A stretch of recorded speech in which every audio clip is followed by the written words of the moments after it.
Noches. Gracias por esperar.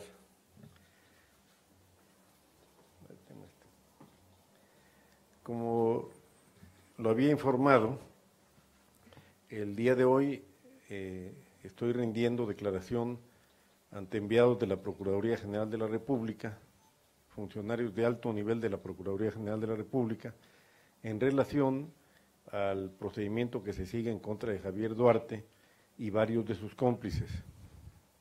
Antes de referirme a lo que he declarado o en términos generales a los elementos de prueba que he aportado, quisiera recordar que el 3 de abril del año 2016 presenté una denuncia penal en la cual me refiero al procedimiento que seguía hasta esa época Javier Duarte como gobernador todavía para defraudar a Veracruz, para saquear las arcas públicas de Veracruz. Hice referencia a 3 círculos. Primero, el círculo familiar; segundo, el círculo de colaboradores; y tercero, el círculo de aparentes empresarios que realmente servían como cómplices a Javier Duarte para lavar dinero. Como consecuencia de esta denuncia, se inició una carpeta de investigación que no se integró en Veracruz, en razón a que Duarte seguía siendo gobernador y el fiscal en ese momento, Luis Ángel Bravo, obviamente no quería darle curso a una carpeta de investigación en contra del gobernador Duarte. Fue por ello que la Procuraduría General de la República tomó la decisión de atraer esta carpeta de investigación y la misma se encuentra en poder de la Procuraduría General de la República y ha sido de alguna manera base para todos los procedimientos que se han iniciado. Hoy Javier Duarte está en la cárcel y varios de sus cómplices se encuentran en la cárcel también como consecuencia de procesos que se llevaron a cabo, que se siguen a nivel local. Concretamente, recordar el caso de Flavino Ríos, que fue secretario de Educación y de Gobierno con Duarte y lo sustituyó en la última etapa del gobierno anterior; el caso de Arturo Bermúdez Zurita, secretario de Seguridad Pública; el caso de Mauricio Udirac, que fue secretario de Finanzas; el caso de Francisco Valencia, que fue secretario de Infraestructura y Obras Públicas; el caso de Gina Domínguez, que fue coordinadora de Comunicación Social. Recordar también que cuando menos 2 más tienen orden de aprehensión: el exsecretario de Salud, José Antonio Nemidib; el tesorero Carlos Aguirre, y se han presentado solicitudes de desafuero en contra de 2 diputados federales: Alberto Silva, que fuera coordinador de Comunicación Social, y Tarek Abdala, que fuera tesorero del Estado. Estos últimos procedimientos de carácter local se siguen en la Fiscalía General del Estado. Yo me comprometí con el pueblo de Veracruz a que se haría justicia en el caso de Javier Duarte y la justicia ha venido avanzando. Entiendo que hay demandas muy firmes, muy fuertes de la sociedad para que se avance más rápido y por esa razón ofrecí a la Procuraduría General de la República aportar los elementos de prueba que he venido recabando durante todo este tiempo, mucho antes de ser gobernador del Estado, y el día de hoy esta audiencia se ha iniciado a las 6 de la tarde, seguramente se va a prolongar por varias horas y probablemente por varios días más. Esto no quiere decir que sea continua. Mañana tomaré unas horas para ir a Martínez de la Torre a acompañar a la familia Manterola y continuaremos en este proceso. Si me permites, en esta carpeta se encuentran buena parte de los documentos que estoy aportando a la Procuraduría General de la República y quisiera significar nuevamente el hecho de que desde el día 3 de abril, del año 2016, presenté una denuncia penal ante la Fiscalía General del Estado. Aquí está la denuncia que fue conocida por ustedes, y significar que en la hoja número 2, en el inciso B, señalo concretamente como parte de toda esta trama de corrupción a Karime Macías Tubilla, esposa de Javier Duarte de Ochoa, y a varios familiares más.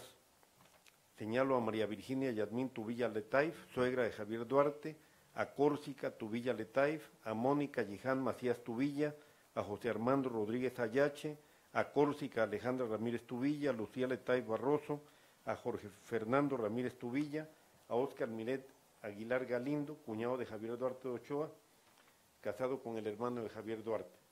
Igualmente, en esta denuncia que se presentó en su momento, se señalan a servidores públicos y a prestanombres que participaban aparentemente como empresarios en todo este proceso. El día de hoy he iniciado la aportación de estas pruebas, son muchas pruebas, dentro de las mismas se encuentra la propia denuncia que presenté y elementos documentales que acreditan, por ejemplo, que Karime Macías Tubilla, o Karime Macías de Duarte, participó desde la etapa en que Duarte era subsecretario y secretario de Finanzas en todo este proceso para defraudar a Veracruz, para saquear las arcas públicas de Veracruz, y concretamente hemos presentado un documento referido a esa época, mediante el cual Karime Macías adquirió en Tucson, Arizona, una casa en el club de golf de ese lugar con un valor superior a $500,000. Quisieron aparecer que esta casa era una donación de parte del padre de Karime Macías y logramos acreditar documentalmente, y son documentos que estamos aportando a la Procuraduría General de la República, que la casa realmente fue adquirida por ella y por Javier Duarte. Aportamos un documento con una firma de Javier Duarte, por ella y por Javier Duarte, y que desde entonces se había iniciado ya el proceso de saqueo en contra de los veracruzanos. Aportamos también una serie de videos que se van a ir desahogando en los próximos días. Toda la carpeta que ustedes ven son transcripciones de esos videos.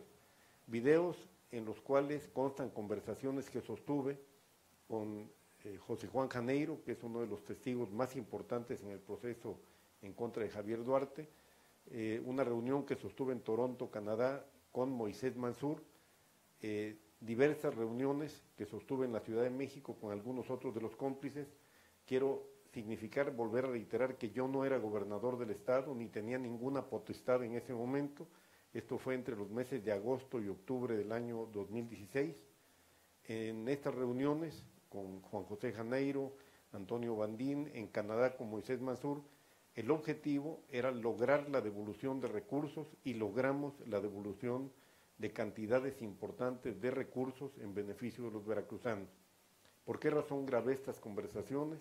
Las grabé por dos razones sustantivas. La primera, para que quedara constancia que no había habido ningún arreglo fuera de la ley, que no se les había ofrecido absolutamente nada, que no se les había ofrecido perdón ni compasión, que simplemente haciendo uso de toda mi voluntad, de toda mi decisión de trabajar y de recuperar bienes para los veracruzanos, hablé con ellos, los conminé a que devolvieran recursos y logramos la devolución de cantidades importantes de recursos. En cuando menos una de estas conversaciones, uno de los cómplices, Moisés Mansur, menciona directamente a Karime Macías. Yo no tengo ninguna duda que Karime Macías formó parte importante, parte central de todo este proceso de saqueo a Veracruz. Así consta también en los diarios que se encontraron en la ciudad de Córdoba, que están en posesión física de la Fiscalía General del Estado y que seguramente la Fiscalía aportará al proceso penal. En estos diarios se hace referencia expresa a comisiones, a recursos que recibían, a quienes administraban estos recursos. Se hace mención expresa a la complicidad con Moisés Mansur para la administración de estos recursos.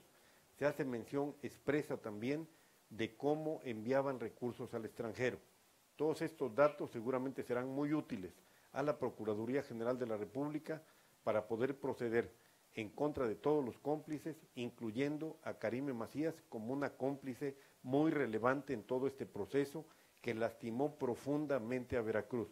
Independientemente de esto, el fiscal general del Estado me ha informado que se investiga ya su participación en otros ilícitos que tienen que ver con la disposición indebida de recursos públicos de carácter estatal, es decir, en el ámbito de competencia del gobierno local, en este caso de la Fiscalía General del Estado.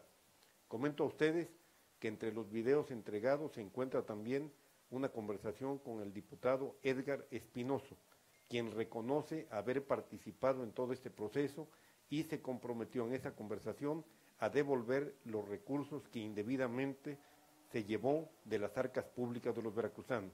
Cumplió parcialmente con este compromiso. La Fiscalía General del Estado me informa que también se investiga al diputado Edgar Espinoso, al igual que lo investiga la Procuraduría General de la República por denuncias presentadas por la Auditoría Superior de la Federación. Yo termino reiterando mi compromiso con el pueblo de Veracruz. Me comprometí a que se haría justicia. Se está haciendo justicia.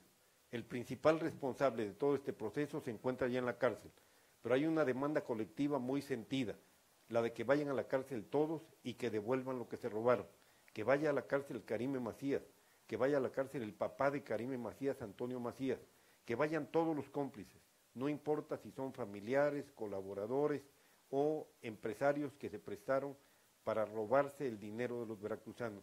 Ha sido un compromiso que empecé a cumplir desde antes de ser gobernador del estado y que como gobernador tengo hoy la obligación de hacerlo y lo hago convencido de que los veracruzanos merecemos justicia, que la situación que vive Veracruz, el daño que causaron a millones de veracruzanos, tiene que ser resarcido, que no podemos de ninguna manera admitir que mientras veracruzanos viven en la pobreza, millones de veracruzanos viven en la pobreza, viva en la abundancia. En Europa, Karime Macías con su familia, que paguen las consecuencias de haber lastimado a los veracruzanos, que paguen las consecuencias, que se les aplique la ley de la manera más severa, que se haga justicia. Y esa forma, la vía para hacer justicia, es no solo procesarlos y llevarlos a prisión como a Javier Duarte, sino también que devuelvan los recursos que robaron a los veracruzanos. Si hubiera alguna pregunta, estamos a la orden.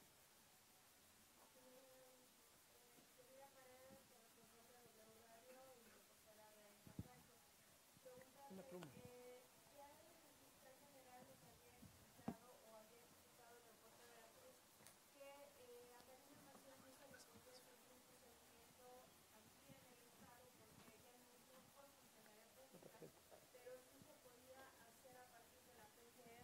¿Usted haría un llamado a las autoridades federales, en específico PGR, para que con estas pruebas que usted está aportando ya se le finque una responsabilidad y sea pues también extraditada a México, que la saquen de donde está pues viviendo con los recursos de los veracruzanos y se siga ya un procedimiento? Porque se hablaba, Radio Pasillo informaba que bueno, había un acuerdo entre PGR y Javier Duarte para que ella quedara pues libre de cualquier señalamiento. Empiezo por la referencia a Radio Pasillo. Radio Pasillo en este tema se ha equivocado en todo absolutamente.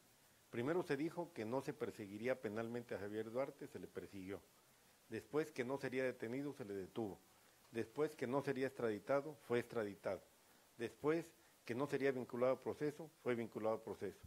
Después que se le dejaría en libertad, está preso. Entonces yo no le hago caso a Radio Pasillo, le hago caso a la realidad. La realidad es que la Procuraduría General de la República está actuando bien y que el Procurador General de la República ha cumplido con su palabra y con su responsabilidad. Estoy totalmente seguro de que seguirá cumpliendo y estoy totalmente cierto de que Karime Macías participó directamente en este tema y que de ninguna manera, por ninguna razón, debe quedar libre de sanción. Estoy totalmente seguro de que habrá suficientes elementos para actuar contra ella en el fuero federal y que en su momento la Procuraduría General de la República tendrá que actuar. No considero necesario hacerle ningún llamado a una Procuraduría General de la República que ha actuado con firmeza, con limpieza y con transparencia. En lo que se refiere a las declaraciones del fiscal, yo les pediría comprensión para la tarea del fiscal. Él tiene una responsabilidad jurídica y no puede el fiscal de ninguna manera salir y hacer declaraciones que incriminen a una persona sin poner en riesgo un proceso penal que evidentemente él tiene la obligación de conducir.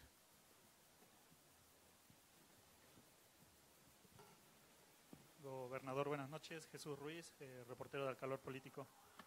Preguntarle, ahorita en su mensaje mencionó al diputado federal Edgar Espinoso como un exfuncionario que habría ofrecido información, ¿no? Quizás a cambio de que se le perdonara tal vez su participación en el saqueo de los recursos que menciona.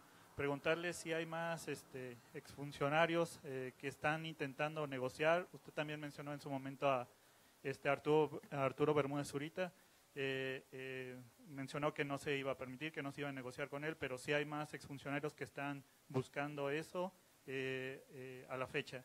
Y también preguntarle sobre los recursos que se han recuperado, cómo se van a transparentar por parte de su gobierno, si va a ser el ORFIS o qué organismo fiscalizador el que va a transparentar, digamos, los recursos que se han recuperado hasta la fecha por su gobierno.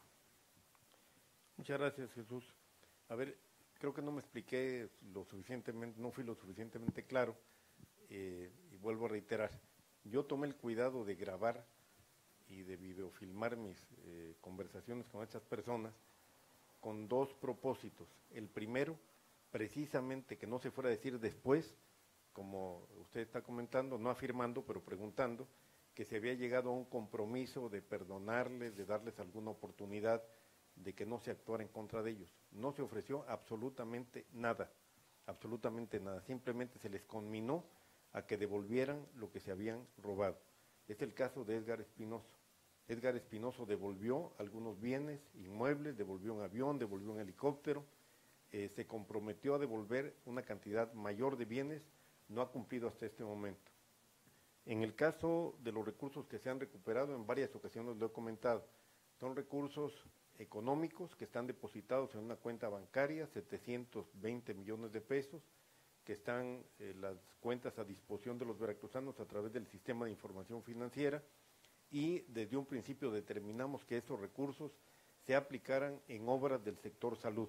Pongo un caso como ejemplo, es la construcción, la terminación de la construcción y equipamiento de la torre pediátrica se está financiando con esos recursos, pero no solo esa torre, muchos otros hospitales y clínicas del Estado se están financiando con esos 720 millones de pesos.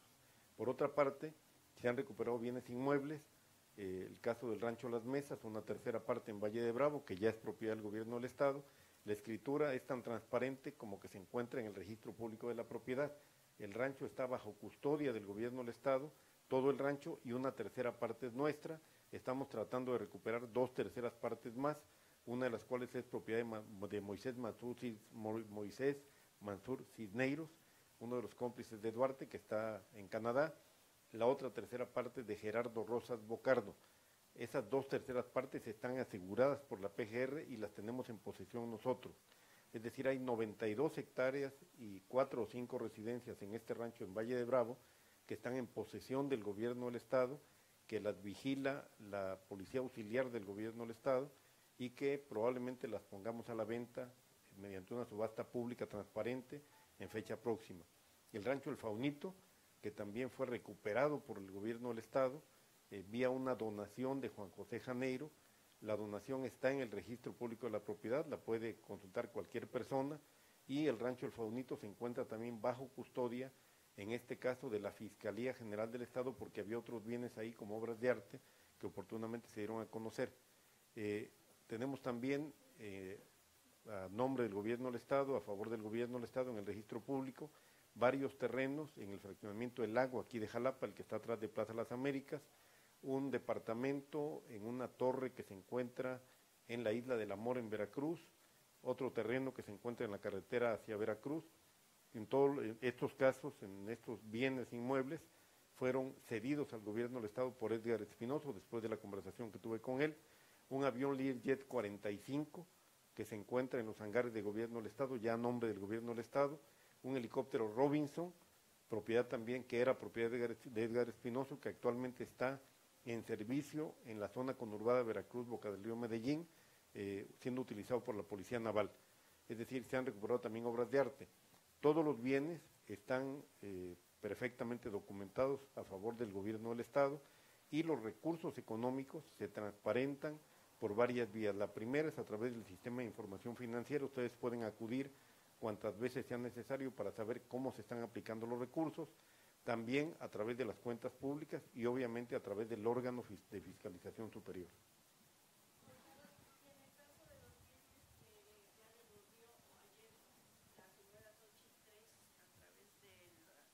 De la autoridad judicial, ¿qué va a pasar con esos bienes?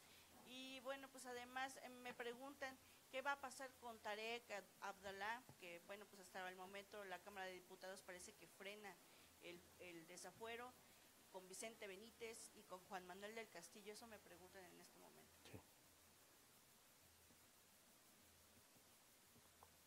A ver, en el caso de los bienes que fueron, en el caso de Xochitl 13, gracias por la pregunta porque es importante precisar algo. Hoy se dice que salió previa una fianza de 40,000 pesos, eso no es verdad, fue un procedimiento abreviado, lo prevé el nuevo modelo de justicia penal en nuestro país. Es un procedimiento mediante el cual la persona acepta su responsabilidad en los hechos que se le imputan, de inmediato se le impone una sentencia, en este caso fue una sentencia de 3 años conmutable, se le inhabilita también para ejercer sus derechos políticos y devuelve los bienes que fueron, en este caso, recibidos indebidamente. Ella se comprometió a devolver y ya lo hizo frente al notario público el día de ayer, ya están registrados a nombre del gobierno 2 casas, una casa que se encuentra en la calle de Salmón, si no mal recuerdo, en Costa de Oro, y la que se encuentra junto. Con estos 2 bienes ella logra resarcir el total de recursos que fueron, en este caso, defraudados o indebidamente utilizados por parte del gobierno del Estado, y se queda con una tercera propiedad muy pequeña que está junto, porque esto excedía ya la cantidad que por concepto de reparación del daño el gobierno del Estado reclamaba. Es decir, no sale con el pago de 40,000 pesos, sale con la devolución de bienes que se calcula que pueden tener un valor aproximado de 10 millones de pesos. ¿Qué se va a hacer con los bienes? Lo estamos determinando.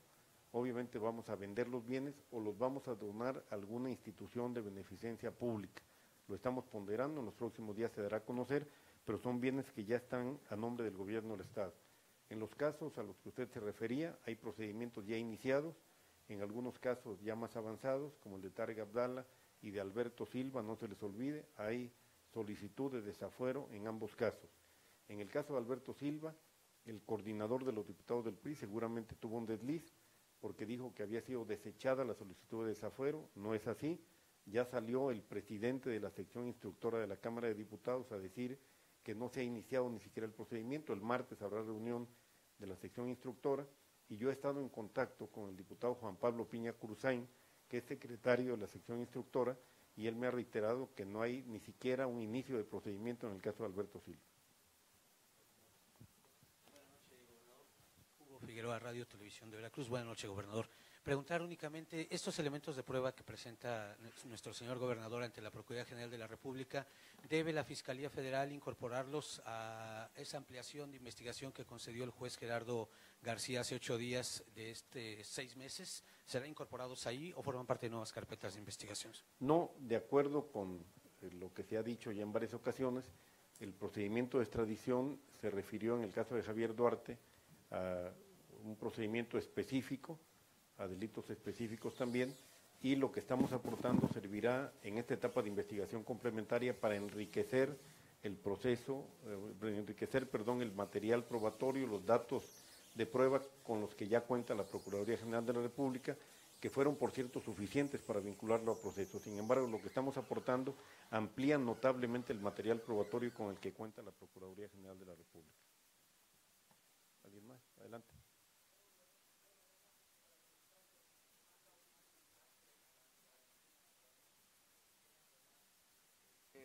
En el futuro de que Xochitl 3, pues sí participó también en el saqueo, paga una fianza y se le libera solamente con el hecho de devolver sus bienes. O sea, si en dado momento en el futuro a algún funcionario se le ocurre hacer lo mismo, si lo logran detectar, lo llegan a agarrar, pues nada más tendría que devolverlo, ¿no? Y pagar una fianza para salir libre. A ver, creo que no me expliqué otra vez. No pagó una fianza nada más. Hay un procedimiento abreviado en el cual el juez, ella acepta su responsabilidad, acepta colaborar con la autoridad, el juez en este caso le fija una sanción privativa de libertad que es conmutable, es una sanción de 3 años, si ella está sentenciada a 3 años de prisión, conmutó esta pena de prisión, que así lo permite la ley desde siempre, no solamente con el nuevo sistema de justicia penal, y devolvió los bienes. Esta posibilidad existe en la nueva legislación, pero no es aplicable en otros casos, porque en otros casos los montos hacen que esto sea imposible de realizar. Y hay otros delitos además asociados. Pues muchas gracias, que tengan buenas noches. Perdón.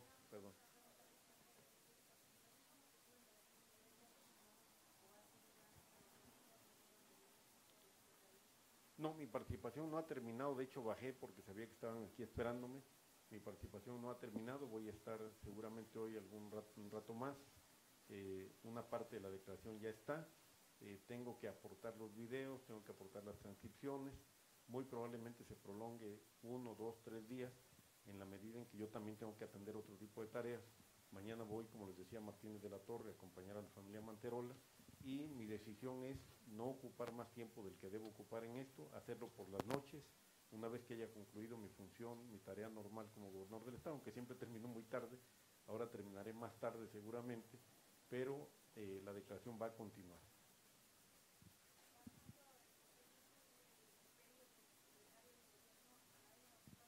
No, no quiero referirme a ese tema. Muchas gracias, tengan buenas noches.